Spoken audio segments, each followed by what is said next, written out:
John Willis here with Brad Willis. We are here to recap the Hurricanes' most recent 3 games starting on, let's see, what was that? On Tuesday, November the 7th versus the Buffalo Sabres. The Hurricanes won that game 3-2 in overtime. I actually attended that game. I thought the Hurricanes played well that game, fairly balanced match overall. Didn't dominate by any means, but definitely earned the game there. I thought Ronta looked sharp in that game. Yes. Other than the Dahlin goal, which was just a really good shot. I mean, he said he'd like to have it back, but honestly, I don't really know if I really fault him on that one. It's just kind of a super well played shot. But yeah. Natchez, of course, getting the overtime winner with an assist from Aho. So really good to see there. Any specific thoughts on that game there? No, I thought that Ronta played really well. Yeah. Yeah. They had some good looks. Jarvis had a tough giveaway in the right in front of the crease, our crease, that led to their first goal. So that was a bit of a tough bounce there, but really just kind of a bing bang play. I don't know how much I really fault Jarvis for that, but let's see. Let's take a look at the stats. Who else got on the short score sheet that game?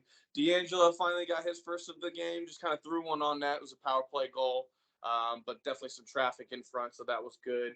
Then did Brady Shea score in that game? Brady Shea did score in that game. Yep. And great pass from Aho. He got an assist from Aho. Yeah, that was a really nice pass. That was the sauce pass across the. Yeah. Yeah, that was a really nice pass, really nice finish. And then Dahlin, like I mentioned on the power play, he got a goal, and Alex Tuck had the first goal for the Sabres. And then Natchez, of course, who else finishes it in overtime? Great pass by Aho. So Aho had 2 assists on that game, and then Brady Shea had a goal and an assist. So good there. Jordan Staal with 2 first-period penalties. That was interesting. Yeah, we'll talk about the first. The stat was something like the first time that's happened in his career since he was a rookie, I believe. First time he's had 2 first-period penalties. Anyways, next game was versus the Florida Panthers. This was a much more even game, in my opinion, than the score would have you believe. It was 5-2. We know how well the Panthers. Yeah, we said the same thing about the playoffs. Huh? We said the same thing about the sweep in the playoffs. It doesn't matter. It doesn't matter what the score is. I mean, what the competition. You got to win the game. Of course, you got to win the game, but I'm just saying that there were some positive things to take away. Florida's a good team. It's not like, you know. So let's talk. First of all, one comment on the Buffalo game. I have a note here. It says Orlov's not improving. I'm just not seeing. I agree. He stepped up without in the Panthers game. I had an issue with a play he made in the first period. It's a fairly even game, and Orlov steps up to deliver a hit on a 3-on-2. In the process, he turns it into a 3-on-2 into a 2-on-1. Yeah. Okay. I'd much rather have a 3-on-2 coming at Ronta than a 2-on-1, particularly a 2-on-1 that's led by Matthew Tkachuk. So, of course, he leaves Chatfield hanging out to dry. Chatfield just isn't able to make the block on the pass across. Tkachuk sauces it over nicely to, I can't remember who, but Hagee, maybe. I like that he's physical. I just don't like when he's physical. And yeah, I haven't seen why we're paying him close to $8 million. Yeah. Yeah, and thank God it's only for 2 seasons. Yeah, and who knows what's going to how he's going to fit in, whatever. Pesce returns in the Florida game, and Pesce looked good as well. I thought he looked good right away. He did, and he had his legs under him, so it may have done him good to be sitting out because he looks so much quicker than I remembered him. I will say this about Orlov. I just gave him that criticism, but in most games now that I'm watching, he's not noticeably bad. Okay. Now that's not necessarily a big improvement, but in the past, I don't think he wants to put that on his resume. He was noticeably the guy who was constantly giving up the puck. He was noticeably playing like Dylan Coghlan played when he played Yeah. for us a little bit, right? Yeah. No offense to Dylan Coughlin, but I can't stand when he's in the lineup because you're going to get 3 or 4 turnovers every single game from him. Okay, it was like that Yeah. for Orlov. It doesn't seem that it's continuing like that for Orlov. That being said, he's still not worth $8 million as of yet. For a Hopefully, third line, keep in mind. yeah.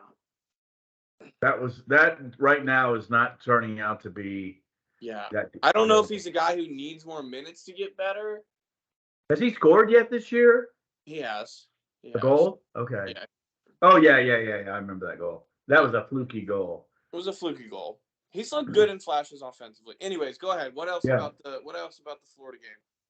Well, some of my notes is I liked the scoring early. That was nice. Yeah, we scored And the first shift or second shift of the game. yeah, it was KK that did it. He started and finished Yeah. the play. Yep. So I thought that was good. Both of the goals that were scored in that game for us were off of rebounds, so that's key with Bobrovsky. Yeah. He's too good to just get a conventional look on net and a shot that beats him. It typically doesn't happen that way. So I won't get into the Florida play-by-play with the Canes, but I'll say this: Florida's a good team.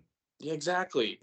They are really good. When they get going, that Barkov line, Kachuk, it's Barkov, Kachuk, and Verhage, right, on that first line? No, No. Chuck does not play on the Barkov line. He doesn't play on the Barkov line? No. They're such a good team. And that was a good game. I wrote down that was a high energy game. And the refs let him play that game. Yeah, I would agree. Now, I will say one issue I had with the refereeing for sure that was an issue for me was their fourth goal of the game. The call on the ice is no goal, high stick. Okay, if that's the call on the ice, you need definitive proof that it was not over the crossbar. You need definitive proof, not just, oh, it looks like from this camera angle it might be under. They showed 2 camera angles. Yeah. One of them it looked like maybe, yep, he might have got it under from that one right. camera angle, maybe. But again, where the deflection happened versus where the goal, the post is, that's a good 20 feet away, and we're not looking at it on a straight-on camera angle. We're looking at it from above and making an assessment based off of, sight lines. Then they show another camera angle where in that camera angle, it looks like he's touching it at about the same level as his own shoulder is. And if he's skating, if he's, a relatively normal sized player, his shoulder is going to be above the crossbar where he makes contact. So that to me means you got one look that's a maybe, one look that's a no. So then the rule is on the ice, you fucking call it like you originally called it. You don't reverse the call. I don't understand.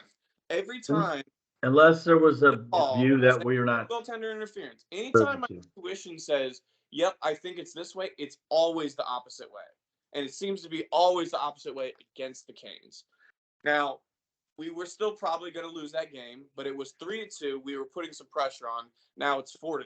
Okay, much harder to come back against a team that just swept you 4-0 in the Eastern Conference Finals to come back against a team 2 goals down rather than 1 goal down.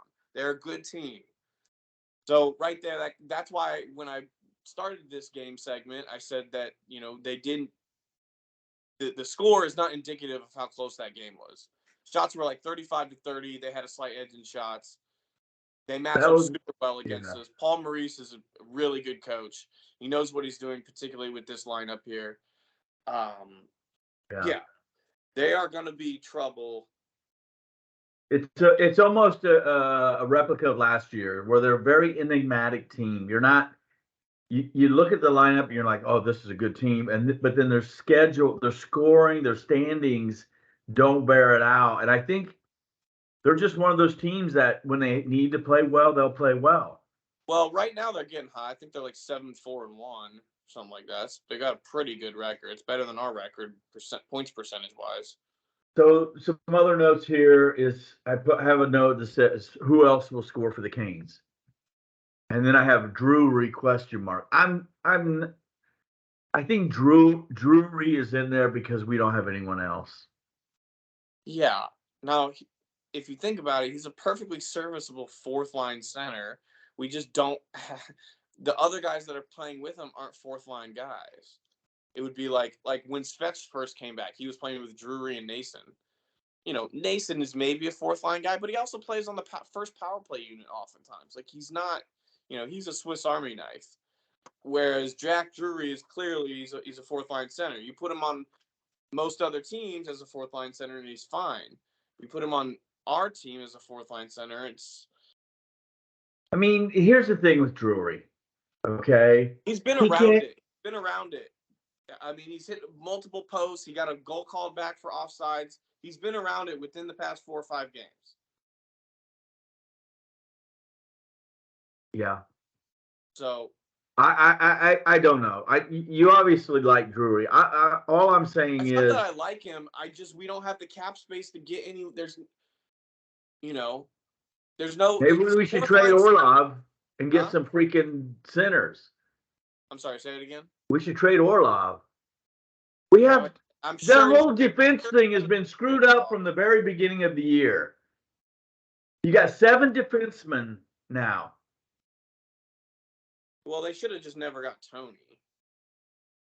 Exactly. One or the other. Hold on. It's early in the season. What happens when Pesci does really go down for a long term? Would you rather have D'Angelo or Dylan Coghlan? I'd rather have D'Angelo. No, I would too. I'm not saying that. I'm just saying you're paying one of your defensemen $8 million a year. Well, I think the plan was to move on from Shea or Pesci this offseason, and just neither panned out. So, now you're caught in a situation. Yeah. But it's almost good because Orlov isn't turning out to be the player that we wanted. So, in my mind, management is hedging their bets in all the right ways. They've got a backup plan for everything. If except for forwards, who's going to be the center if one of the centers goes down? I know, but there's no one that's that deep at center. Like there's very few teams that are, super deep all the way at center like that. Like LA Kings are a deep team. There's a couple other, but it's hard to come by. Yeah. Okay. But the move would have been to move Shea or Pesci for a second line center, but it just didn't work out. So yeah, I mean, there's still possibilities that we'll do what we wanted to do in the offseason. We'll do at the trading deadline. Possible. Because I think the goal. Hard cap still is. It's hard to get around. I know, but as teams kind of realize they're not going to make it, some of them will go into selling mode. Yeah, but even if selling, we have to give up something money-wise that's going to be equal value because we don't have a lot of cap space. Okay. Right. So you give up a defenseman and maybe you eat some of Orlov's contract, or maybe you do an even up with Pesci. He makes what, $2.5 million, $3 million a year? That'll get you a good fourth line center. Yeah, well, they've stated their intentions are to trade Pesci or to keep Pesci, re-sign him. Well, I would much rather have him than not, but it's just, okay. Well, let's move on. We'll move on from potential trade talk. I mean, that is going to be a topic of conversation. We're just maybe putting the cart before the horse a little bit. But I thought the Florida game was good for the energy level. I'm talking both teams as a game, as a fan watching it, and the refs let them play for the most part. Okay. Our 2 most recent losses are against the Florida Panthers and the New York Rangers. Both teams are very good teams. We know that. Both we've had a history with. Both can beat us. We know that. Yeah. That being said, we played good in both those games. Like, I don't feel that we were far beat, in any significant metric in either of those games. Both of those games were close games, a little bit here and there, and that game, the results changed. So that's the positivity I'm taking away from these past 2 weeks, is that most of the games have been wins, and even when we are losing, we're losing, but we're not losing in the same way that we were losing earlier in the season, right? We look good. We're not getting shut out by Tampa Bay. In fact, we're shutting them out, okay? Okay, So before the Tampa Bay game, Yeah. shutout 4-0, we were a -3 goal differential. Yeah. On the year. Yeah. Even last year, we were never was never that good of a goal differential. We were always like, even at the end of the year, it was like, I don't know, maybe got up to like near 20, but it wasn't that high. Yeah. So power play keeps scoring, even in yeah, before. that's a positive. It scores almost every game. I don't know if you've noticed that, but it scores almost every game in my mind. I don't know when the last time we had a game that we didn't score on the power play is. So that's super encouraging because that is something that just didn't happen last year. Turbo still stays hot. Go ahead. So I'll just talk real quick about the Bolts and I'll let you take over. So it was in Tampa, Amalie Arena, Ronta versus Johansson, who's Johansson's taking over for Vasilevsky. Kochetkov versus Johansson. What did I say? Ronta. Oh no, it's Kochetkov. Sorry. And even in the Florida game, I want to mention that I have that in my notes. Ronta still played well. They were all hard. Yeah. He played well in that game. He's playing really well. I mean, Freddie Anderson's putting himself on the block is what's happening because he just can't stay in the game. He's got a blood clotting issue. I don't know what you want to. What? So what? You're going to give him a pass? You're going to let him sit in the bench with his jersey on because he can't play? Because he has a blood clot? No, on the bench. He can't even practice with the team. I'm not blaming him. I'm saying from a business standpoint. That's how it works. No one's going to buy him if he's unhealthy. Yeah, that's true. Yeah. So, yeah, that's the only option. Okay.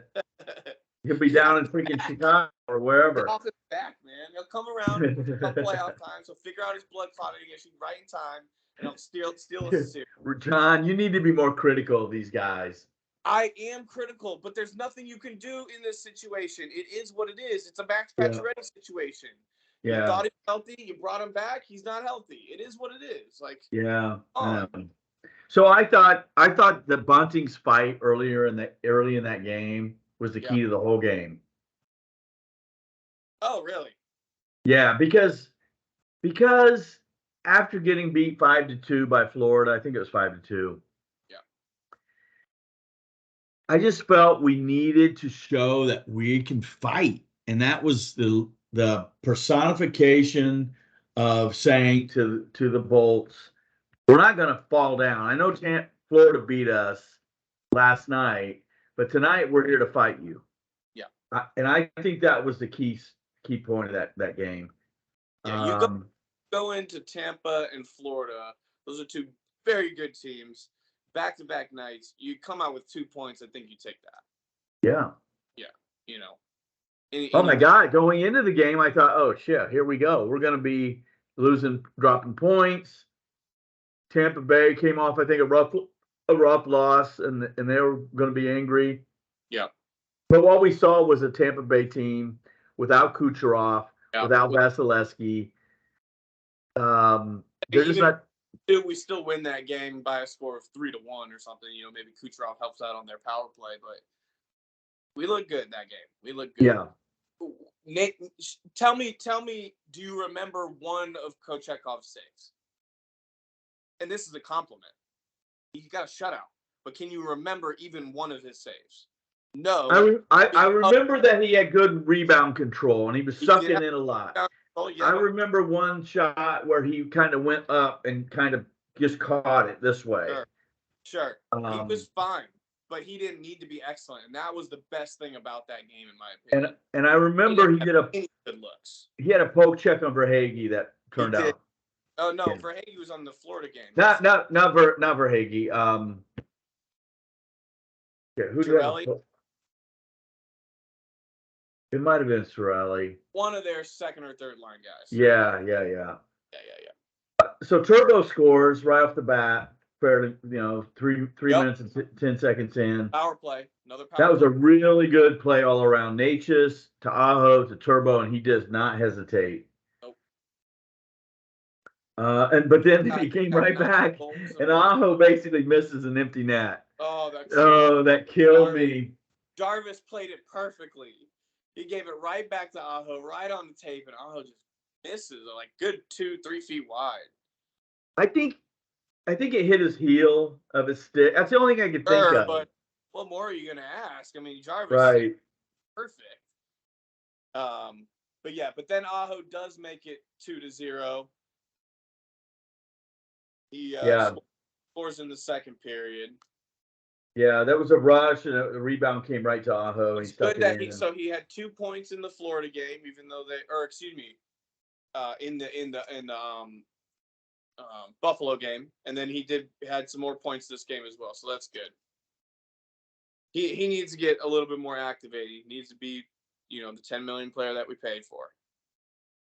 Yeah, there was some good play. Like the Slavin made a good drive at the net. I like the fact that Slavin seems to be more activated than in years past. Definitely. I think he's realizing, you know what, I have the puck on my stick. The rest of everyone's going for a line change. I may as well force this thing myself. Who would you rather? Who on the team would you rather have the puck on their stick? As far as Yeah. just keeping the puck.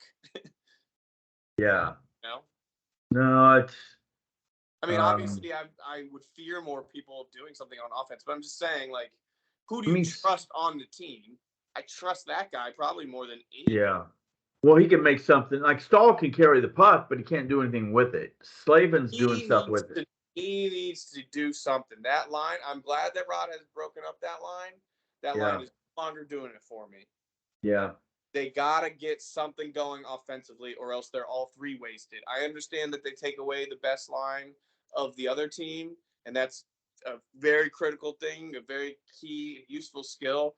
They have to start scoring, man. They just have to. They're all, you know what, John? They're all similar players. But I need them all to get 10 goals a season. None of them are on track to do that so far. Oh, no. But they're all similar players. They're all check first, pass first. But give me something offensively. Right. Something. Yeah. When was the last time you saw a shot from the slot from them? Yeah. Jordan Stahl's last backhand goal, I don't know, at this point it was 10 games ago. Yeah. I mean, he had a rebound in that game where he just spun around, but that puck was never going in. No. The other thing I want to talk about is the Lightning. They look bad, man. Yeah, I mean they're not the Lightning team that they were, and they're definitely hurting without Kucherov. But it's not just that; it's just the passing and the. Now hold on. Have you watched any of their other games? I have not. No. I have not. But if you look at their record, it's a very interesting record. It's 6-4-4 or something like that. So they're in every game. They just lose them in overtime. I think if you bring Vasilevsky back, you at least get half of those overtime wins back, right? At least.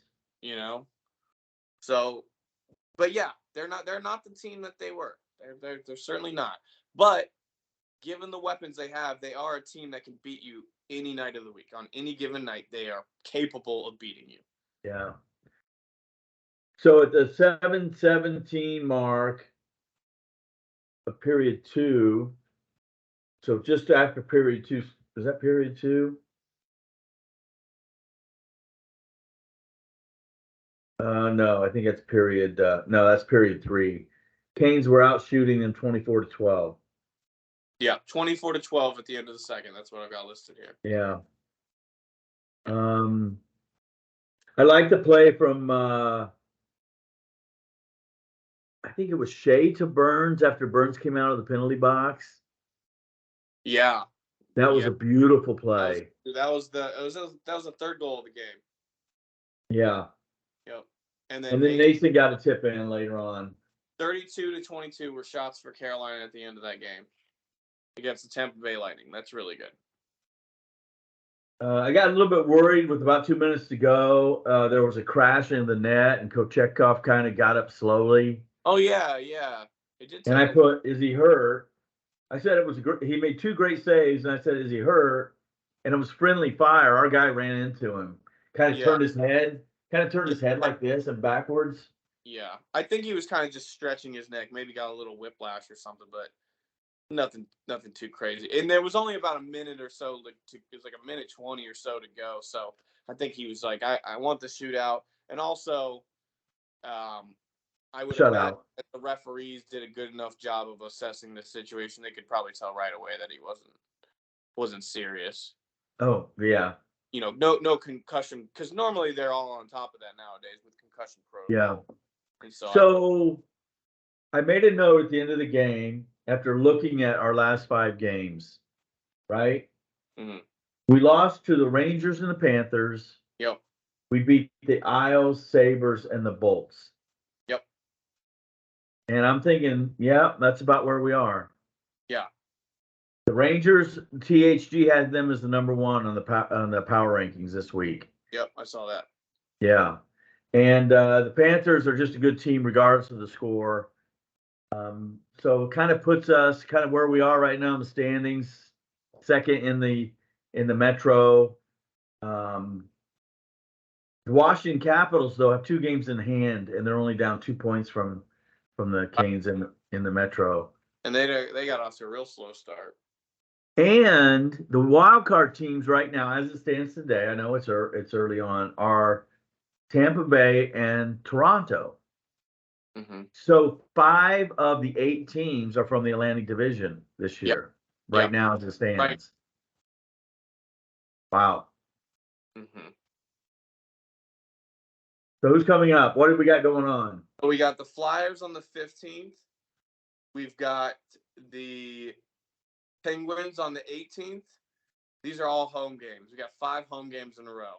Yeah, I was looking at that too. With plenty of space in between too. So we got Flyers 2 days of no games.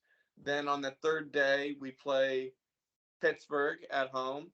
Then 4 days later we play the Edmonton Oilers, which Jesus criminy, holy cow. And then we play I believe that might be the final game of the series for the year. And then 2 days later we play Columbus. So five games in a row. Then we play Philly away, and then we play back home again versus the Islanders to finish the month. So this is a really easy schedule for the end of the month. You got the Flyers, not really a playoff team right now. They're 500. They started off good. They're slumping. Then we got Pittsburgh, who I don't know what their record is right now. They're 7-6-0 right now. Okay, so basically 500. Then we play the Oilers. They're 3-9-1. They're a tire fire. And then we play Tampa Bay again, who's 6-5-4 at the time of recording here, versus Columbus. Then 4-7-4. Then again Philly. Then again the Islanders.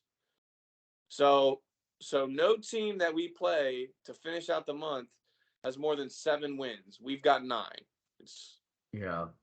So when you look at those teams, man, we can legitimately win out this month. I'm not going to get star. That's 1, 2, 3, 4, 5, 6, 7 games, but I'm looking at every single one of those games, and they're all winnable. So half of the games are against teams that weren't in the playoffs last year. 1, 2, 3, 4. Yep. And more than half. 4 out of 7. Yeah. Okay. So 4 out of 7 games. So before we end up here, because I think we're kind of reaching it, I just thought of something the other night because you talked about the Edmonton Oilers. Mm-hmm. And I thought to myself, what would Don Waddell give up to get Leon Draisaitl, who's in the last year of a contract? I don't think anything this year. Okay. Maybe in the offseason, but not during the year. I think you have to give up too much that it shakes your lineup up too much. I mean, let's tease that out. Okay, so Leon Draisaitl. He's making 8.5, I think, a year. 8.5, 9 a year. So instantly he becomes the best player on your team. Right? Can we agree that? Yeah. Right. So then he's playing with Aho, probably, and maybe Svech. Okay. Yeah. I was thinking Aho and Jarvis, but okay.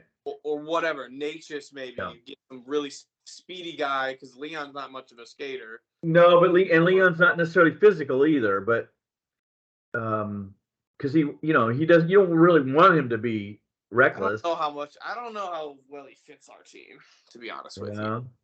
That being said, he's a world-class player, so he'll probably do all right. Yeah. I mean, you'd have to give up. You'd have to And give up. you can move. You'd have to give up a first. You'd have to give up a first round. I think. Pretty much. Pesci in a first rounder. Nah, I don't like that. I want to keep the first. I don't like that. Yeah, I mean, I don't even think that gets it done. I think it's like Pesci, a first rounder, and Jack Drury, or something like that. And I don't even know if that gets it done. That's not doesn't do it. That's not enough. That's what I'm saying. Like you'd have to give up Burns or Slavin, which isn't happening. No. Yeah, it's just not happening. What's going on with Edmonton? They stink. Is it goaltending? Is it just they're not deep because their goaltending stinks? Their team stinks. Their team is not playing a very good structured form of hockey. They fired their coach preemptively. Right. He is the by points percentage is the winningest coach in their history. He's only got one full season under his belt. He's the last Edmonton Oilers coach to win them a series, and they still fired him. I was listening to a podcast earlier today, and they were like, the firing has nothing to do with the coach. The firing has to do with we got to shake up this team, and we can't get rid of any of these players because everyone else in the league knows how bad of a situation they are, and they're going to make you pay. They're going to want anyone who's dealing with the Oilers knows what a shit show it is, and they know that they have the upper hand in terms of the negotiating power, right? Now, when you go against Leon or McDavid, obviously that's a different story. But, if you're looking to get something, they're going to ask for, an Edmonton first and an Edmonton second for anyone who's decent to help them out, to help out the Oilers, that is.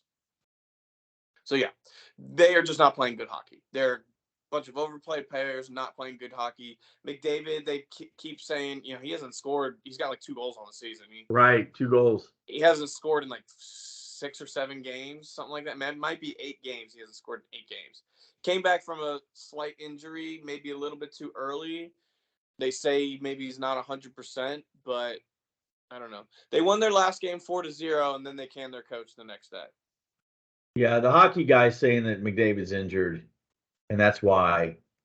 I mean, that's not why they're losing, though. They're just I watched some of them. I watched the end of the San Jose, I watched who they played. They played someone that was just, maybe they played the Ducks recently, and the Ducks walked all over them. I mean, it was,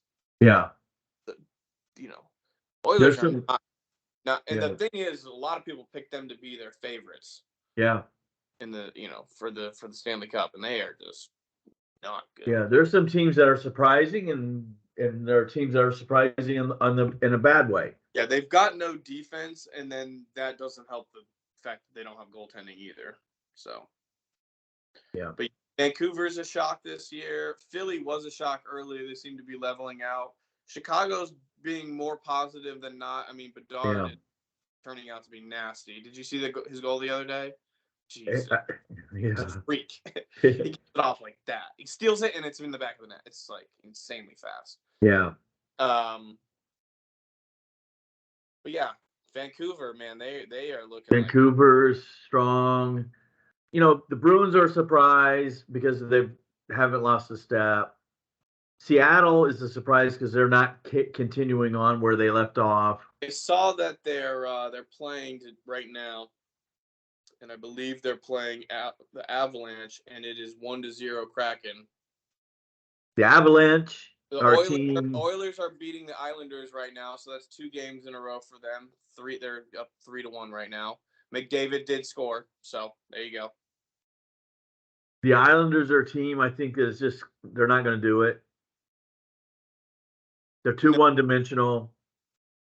Yeah.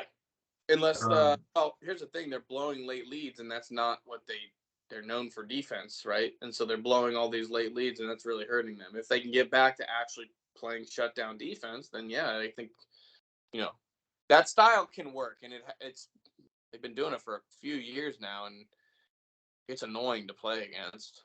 It is, but they're always just like the last wild card team Yeah, to yeah. get in, kind I'm of not thing. Shosturk, I mean, Sorokin. Sorokin's really, and he hasn't done is hasn't lived up either. But I'm thinking about years past, he probably won them a couple games along the way. Mm-hmm. I'm trying to think who else. Detroit's still good, but we'll see. Flound. We'll see. Yeah. Mm-hmm.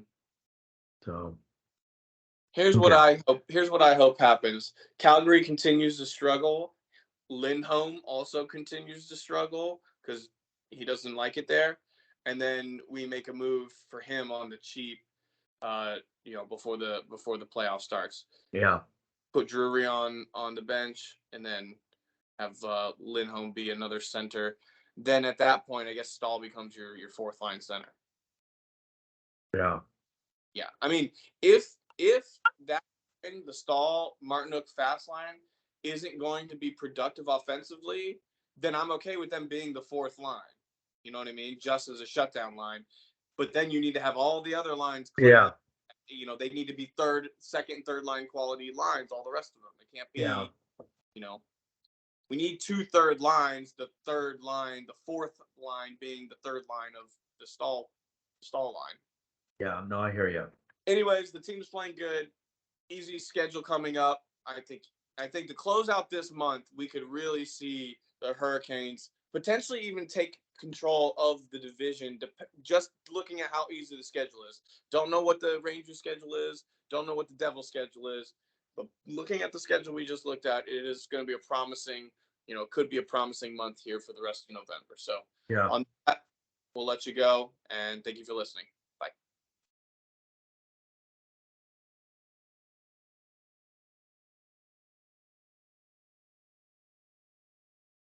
Okay, I'll send it to you tomorrow. Okay, sounds good. See ya. Bye. Bye.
I don't like the just. It's probably just.